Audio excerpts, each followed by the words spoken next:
Okay, magandang araw po. Ngayon po ay June 15, Wednesday. So, gitna na po ng buwan, ano? Napakabilis ng panahon. Ito po ang the stock market today.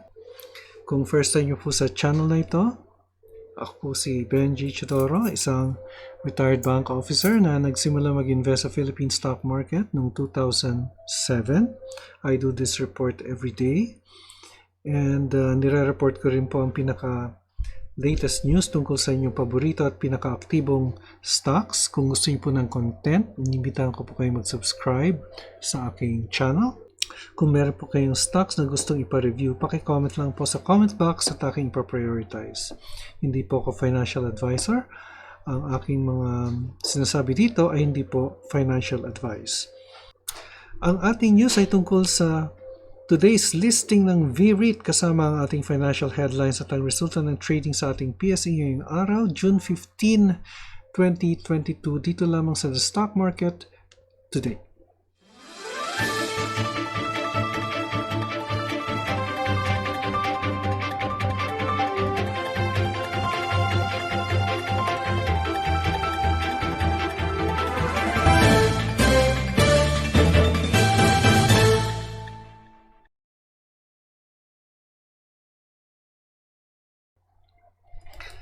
Okay, punta po tayo sa ating financial headlines. Galing po ito ng BDO Securities.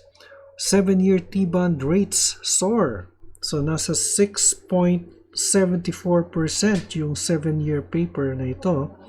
Philippines seen to expand 6% this year.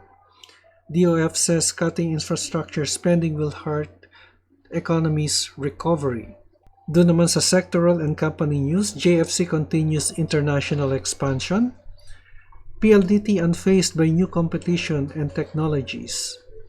Then SMC to complete 31 battery storage projects by 2023. Open Bulacan Airport by first quarter of 2026. Pero ang pinaka-main news po natin ay galing po sa PhilStar. Vista REIT IPO is today. The Vista REIT IPO is finally here. While the Villar family's REIT has moved through the approval process relatively quickly, it feels like so much has changed in the time since Vistaland and Lifescapes applied for this IPO back in March. Things seemed so good. At the time, the PSE was trading at around 7,134, and the country's leading REITs were trading at higher valuations across the board. Inflation was on the radar screen, but the Russia-Ukraine conflict was still pretty new, and there was still some small hope that it will just be a passing phase. Even the REIT deal itself was much larger, both in size and price. The success of the IPO seemed somewhat inevitable considering all of the positive economic news that was starting to bubble up in the strong full year 21 results and the preliminary first quarter 22 whispers and all the general interest in REITs after Citicorp Energy REIT successful IPO late February. Unfortunate reality, flash forward to today and we see the PSE trading at 6,474, REITs relatively trading flat from their IPO valuations, Russia-Ukraine thing going sideways with no signs of stopping, inflation running rampant through global markets and interest rates rising with several follow-up raises already planned. About the only things gone right so far is that the whole monkeypox scare hasn't morphed into some frightening new threat to the global economic development. What's different about this REIT? The main difference between VREIT and all the other REIT cousins is that malls are the majority of the REIT portfolio. While malls are vulnerable to the same economic risk that office buildings are, our experience with COVID tells us that malls are more exposed than office buildings when it comes to movement restrictions and pandemic mitigation measures. That said, VREIT points out that its malls have many tenants, anchor or otherwise, that had been considered essential in the past, and its malls tend to be located in VLL community cities that it feels make it less vulnerable to movement restrictions that make travel between different neighborhoods more difficult. Oh, and also the fat 8.24% projected dividend yield. That's different. So malaki pala yung projection kay VREIT, 8.24%. So medyo mataas po yun. Yan po yung ating main news at mamaya tingnan po natin si VREIT. Dagdag po natin siya dito. At isama na rin po natin yung sumama sa news natin today, si JFC, TEL, and SMC.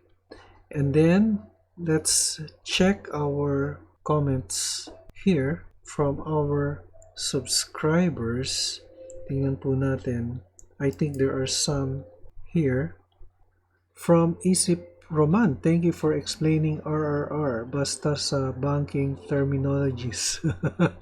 Kayo ang expert. Hindi naman po.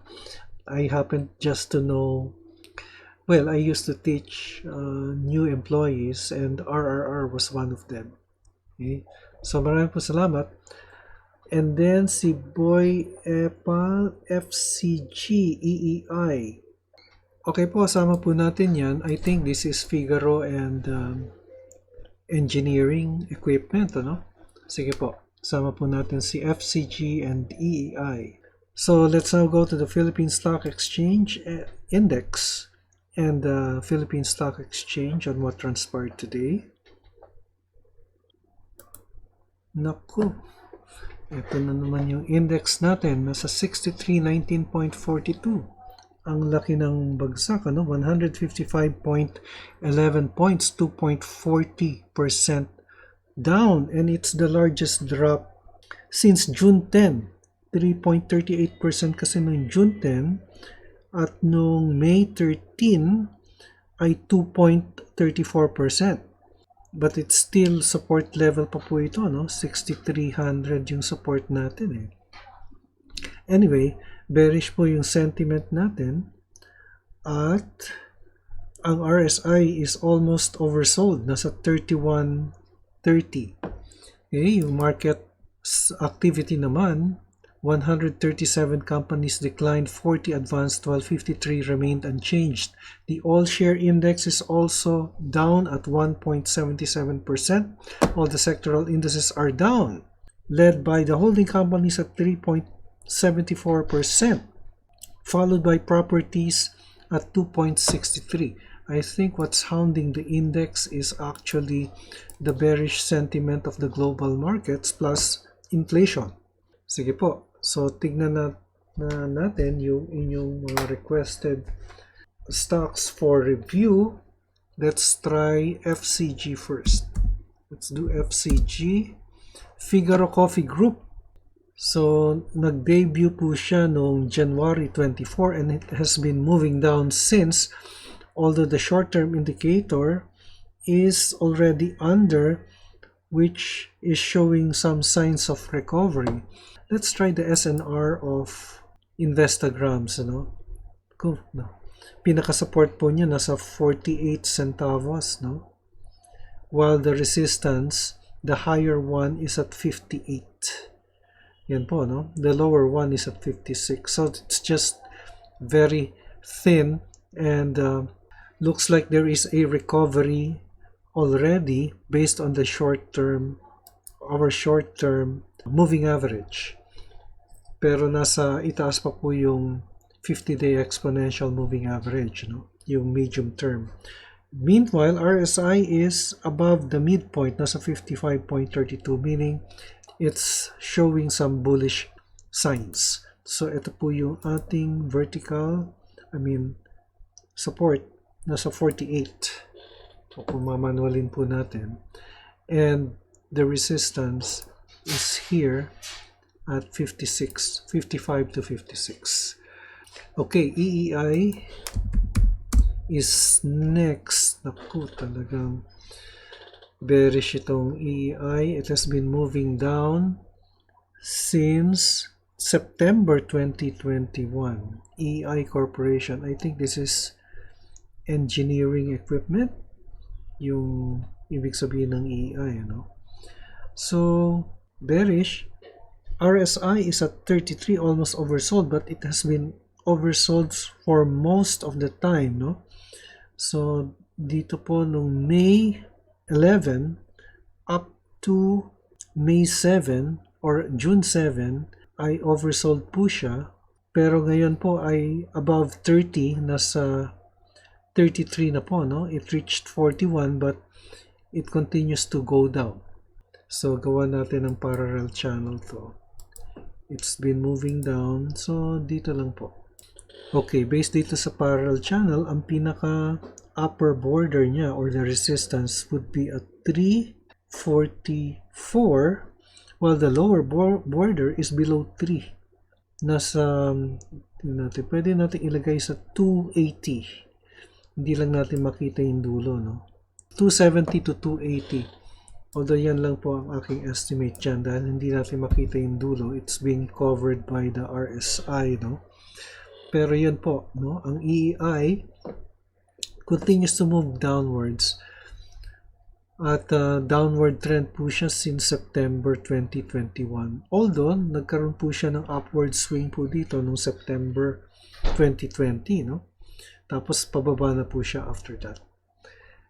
And then, VREIT. VREIT, tignan lang natin kung ano nangyari dito. Ended flat. Opened at 75. Opened at 1.73. Ended at 1.75. Kaya green candlestick po dito. But in reality, ito po yung IPO price niya. 1.75. Tignan natin yung 15-minute chart. Yan. So, nagkaroon ng sell-off in the first 15 minutes.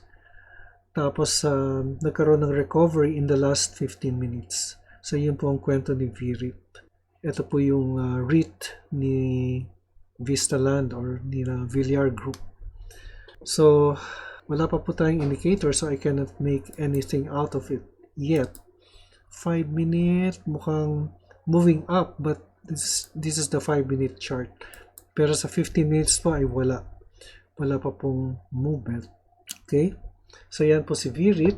JFC is next. Balik natin sa 1 day. Okay, bearish po si JFC. Although this continues to expand, ano? The company continues to expand overseas. So, nakita po natin yung news kanina. Let's do a 1-week chart. Okay, nasa support level na po, but the next support would be here, nasa 189. Yung next support level po niya. 185. Yung next support level po ni JFC. Diyan ko po na kikita yung next support level. And it's turning bearish din, no? Just like most of the stocks in the index stock po itong JFC. Okay, so pababa po siya and everything is red. So, 36.46 po yung RSI. And then, TEL.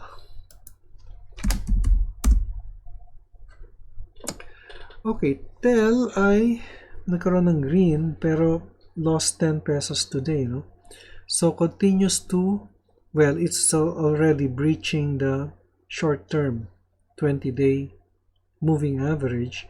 Pero yung long and medium term are still under, meaning meron pa pong upward trend ito pong si TEL.